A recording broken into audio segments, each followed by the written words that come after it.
এক ডাকাত সারাক্ষণ ডাকাতি করত, সারাক্ষণ চুরি করত।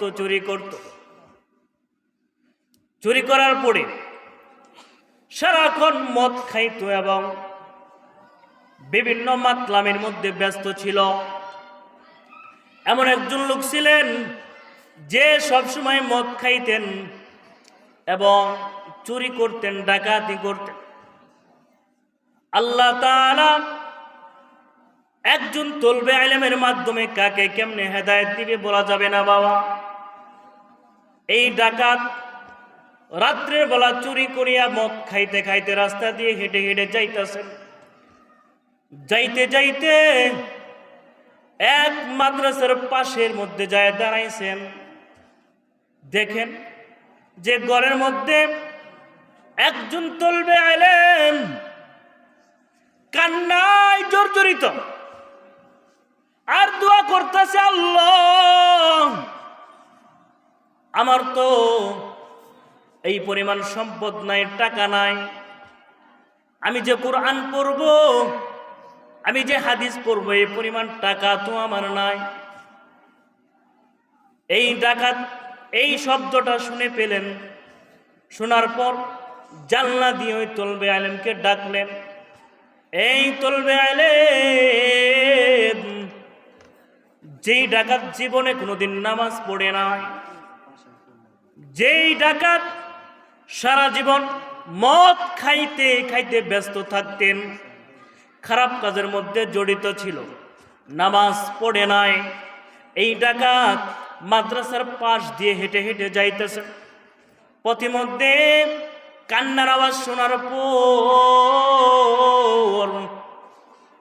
জানলার দিকে তাকায় দেখ একটা মাদ্রাসার ছাত্র ঘরের মধ্যে বসিয়া রাত্রি বাজে 3টা কান্নাকাটি করতেছে। জানলা দিয়ে তাকাইলেন, তাকাইয়ে বলতেছে, হে বাচ্চা, হে বাবু, তুমি কেন কান্না করো? কেন কান্না করো? তোমার নাম কি? এই তলবে ইলম বলে, হে ভাই, আপনি আমার নাম শুনে কি করবেন? আমার নাম তো আব্দুর রহমান। কি নাম? আব্দুর রহমান। জানলা দিয়ে ডেকে ডেকে বলে, আব্দুর রহমান, তুমি কেন কান্না করো? তোমার কি জিনিসের প্রয়োজন? তোমার কি লাগবে? তুমি কি বিষয়ের জন্য কান্নাকাটি করো? আব্দুর রহমান বলে, হে ভাই, আমার বাবা ছোটবেলায় আমাকে থেকে ইতিম বানায় ওই কবরে চলে গেছে। আমার মা অন্য বাড়িতে কাজ করায় আমাকে লেখাপড়া করায়। আমার তো এই পরিমাণ সম্পদ নাই, আমার তো এই পরিমাণ টাকা নাই। আমি রাত্রের বেলা কেরোসিন তেল কিনিয়ে আমি আগুন জ্বালায় কোরআন তেলাওয়াত করব। অন্য ছাত্র ভাইয়েরা কোরআন তেলাওয়াত কিনে, মোমবাতি কিনে, কেরোসিন তেল কিনিয়া কোরআন তেলাওয়াত কিনে আগুন ধরায়। আমার তো এই সামর্থ্য নাই। আমি রাত্রের 3টার সময় উঠিয়া কোরআন তেলাওয়াত করব, আমার তো এই সামর্থ্য নাই। সেই জন্য আমি কান্না করি। রাত্রের বাজে 3টা, সকল ছাত্র ঘুমাচ্ছে।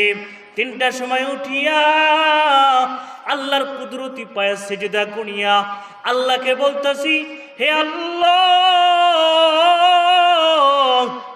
আমার তো টাকা নাই, আমার মার তো টাকা নাই, আমার বাবা তো কবরে চলে গিয়েছে।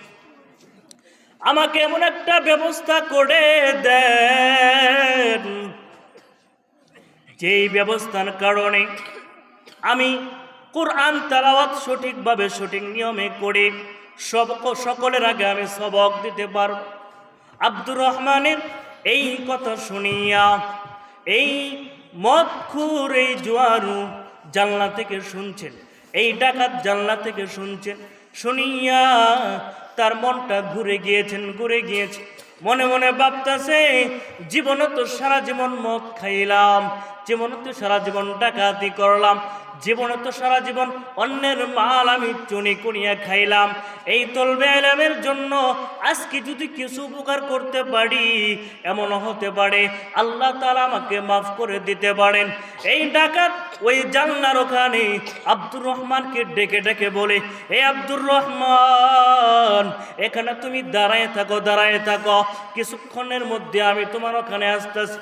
ওই ডাকাত একটা দবুর দিয়ে একটা দোকানের ওখানে চলে গিয়েছে।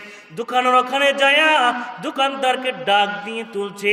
দোকানদারকে বলে, এই দোকানদার ভাই, তোমার দোকানে কি পরিমাণ কেরোসিন তেল আছে, কি পরিমাণ তেল আছে, যতগুলো তেল আছে এই তেলগুলা তুমি আমাকে দিয়ে দাও, এই তেলগুলা তুমি আমাকে দিয়ে নাও, আর কত টাকা হয় টাকাটাও তুমি নিয়ে নাও। এই ডাকাত যাওয়ার পরে এই দোকানদারের ওখানে গেলেন, দোকানদারকে যাইয়া বললেন, এই দোকানদার, সকল টাকাগুলা তুমি নিয়ে নাও, কেরোসিন তেল আমাকে দিয়ে দাও। কেরোসিন তেল দিয়ে দিলেন, মাথার উপর উঠাইয়া আব্দুর রহমানের ওখানে আসলেন। আব্দুর রহমানের ওখানে আসিয়া আব্দুর রহমানকে বলতেছে, হে আব্দুর রহমান, আজকে থেকে আমি তোমার গার্জেন হয়ে গেলাম। প্রত্যেক দিন রাত্রে 3টার সময় তোমার ওখানে আমি আসব, আসিয়া বলবো তোমার যা যা প্রয়োজন আমাকে তুমি বলে দিবা, সকল কিছু ক্রয় করিয়া তোমাকে আমি আমার থেকে ব্যবস্থা করে দিব। এই কথা বলার পরে আব্দুর রহমান কেরোসিন তেলটা নিয়ে পড়া শুরু করলেন। পড়া শুরু করার পরে কিছুদিন পরে শুনলেন যে ওই লোকটা মারা গিয়েছে। কোন লোকটা? যেই লোকটা ডাকাত, সবসময় মদ খাইতো, খারাপ কাজের মধ্যে জড়িত ছিল, ওই লোকটা মারা গিয়েছে। এই কথা শুনলেন। কেমনে শুনলেন? এখানে আর একটু ইতিহাস রয়ে গেল। পরের দিন কিছুদিন পরে উস্তাদ সকালবেলা ডেকে ডেকে বলতেছে, হে আব্দুর রহমান, আমি স্বপ্নের মধ্যে দেখলাম আমার নবী আমাকে আয়েশা বলতেছে, ঘুম থেকে উঠো, ঘুম থেকে উঠো, আর কত ঘুমাইবা? অমুক এলাকায়, অমুক গ্রামে, অমুক পাড়ায়, অমুক মহল্লায় একজন লোক মারা গিয়েছে। তুমি এবং আব্দুর রহমানকে সাথে নিয়ে ওই ব্যক্তির জানাজা করাইয়া তুমি চলে আসো। স্বপ্নে কাকে দেখলেন ওস্তাদ? নবীকে দেখলেন। কাকে? নবীকে দেখলেন। নবী আইসা বলতেছে কাকে? উস্তাদকে। উস্তাদকে বলার পর উস্তাদ লাভ দিয়ে উঠছে। লাভ দিয়ে উঠে আব্দুর রহমানকে ডেকে ডেকে বলে, এ আব্দুর রহমান, তুমি এমন কি কাজ করেছিলা যেই কাজের বিনিময়ে আমি তো আল্লাহ রসুলকে স্বপ্নে দেখে ফেলেছি। যেই ব্যক্তি আল্লাহ রসুলকে স্বপ্নে দেখবে তার জন্য জান্নাত ওয়াজিব হয়ে যায়। দুনিয়াতে জান্নাত ওয়াজিব হয়ে গেছে, কিন্তু কাজ করছে কে? আব্দুর রহমান। আর জান্নাতের ওয়াজিব কার হলো? তার উস্তাদের। উস্তাদ বলতেছেন, পরের দিন সকালবেলা ঘুম থেকে উঠিয়া আব্দুর রহমানকে নিয়ে অমুক গ্রামে, অমুক পাড়ায়, অমুক মহল্লায় চলে গিয়েছে। চলে যাওয়ার পরে দেখেন মাতাল অবস্থা দেখে যা একজন লোক পড়ে আছে। একজন লোক পড়ে আছে, তার কোনো জানাজার ব্যবস্থা হয় নাই। গ্রামের লোক আব্দুর রহমানকে জিজ্ঞাসা করলো, হে ভাই, তুমি কোথা থেকে এসেছো? আব্দুর রহমানের উস্তাদকে জিজ্ঞাসা করলো। আব্দুর রহমানের উস্তাদ বলতেছে, আমরা তো এই মাদ্রাসা থেকে এসেছি। কেন? স্বপ্নের মধ্যে দেখি যে আল্লাহ রসুল আমাকে আয়েশা বলতেছেন অমুক বান্দার জানাজার নামাজ শেষ করার জন্য। তখন গ্রামবাসী সাক্ষী দেয়, এমন লোককে আপনারা স্বপ্নে দেখেছেন, সেই ব্যক্তি জীবনে নামাজ পড়ে নাই, সারা জীবন মদ খাইত, খারাপ কাজের মধ্যে লিপ্ত ছিল। এই ব্যক্তির জন্য আপনি জানাজা করার জন্য আসছেন। এই গ্রামের একটা লোক এই লোকের জানাজা পড়াবে না, না পড়িয়া সকল লোক এখান থেকে চলে গেছে। কেন? এই নাপাক ব্যক্তির জানাজা কেউ পড়াবে না। কিন্তু আব্দুর রহমান এমন একটা কাজ করেছে যেই কাজের জন্য আল্লাহ খুশি হয়ে গিয়েছে। খামুশিবে কে জমিরে দিলে খিস বা কুসি কুফতান ওয়া গুফতান কে মহুই। আল্লাহ রাসূল সাল্লাল্লাহু আলাইহি ওয়াসাল্লামকে স্বপ্নে দেখে ফেললেন তার উস্তাদ।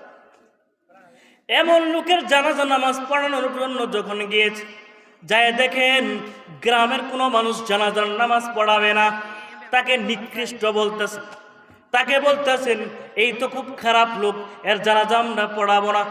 যখন হুজুর যায় বললেন স্বপ্নের মধ্যে আমি দেখছি এই অবস্থা, তার জানাজা নামাজ পড়ানোর জন্য আমাদেরকে পাঠিয়ে দেওয়া হচ্ছে, সেই জন্য আমরা আসছি। তার উস্তাদ এবং আব্দুর রহমান দুইজনকে দাফন করিয়া কাফন করিলেন। দাফন করিয়া কাফন শেষ করাইয়া ওই ডাকাতকে জানাজার নামাজ শেষ করিয়া ওই ব্যক্তিকে কাফন দাফন করাইয়া আব্দুর রহমান এবং তার উস্তাদ ওখান থেকে চলে আসলেন। আব্দুর রহমানকে ডেকে ডেকে বলতেছে, হে আব্দুর রহমান, এমন কি হয়েছে যেই কারণে আপনি স্বপ্নের মধ্যেই কটা দেখলাম? এমন কি কাজ করেছ যেই কারণে স্বপ্নের মধ্যে আমি স্বয়ং কি দেখলাম যে ওই ব্যক্তিকে জানাজার নামাজের জন্য দিতে হবে?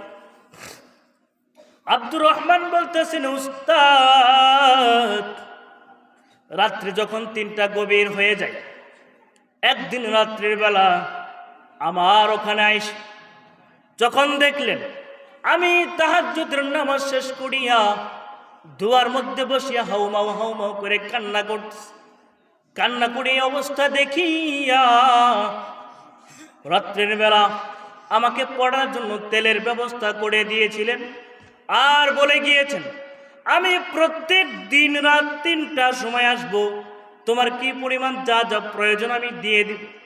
তাহলে বোঝা যায় আমি আপনি যদি একটা তলবে আলেমের খেদমত করি, একটা তলবে আলেমের দায়িত্ব নেই, একটা তলবে আলেমকে আমি যদি ভালোবাসি, একটা তলবে আলেমদেরকে যদি আমি আপনি মোহাব্বত করি, একটা তলবে আলেমের মোহাব্বতের বিনিময়ে হতে পারে আমাকে আপনাকে নবীজিকে স্বপ্ন দেখাইয়া আল্লাহ তাআলার জান্নাত দিতে পারে।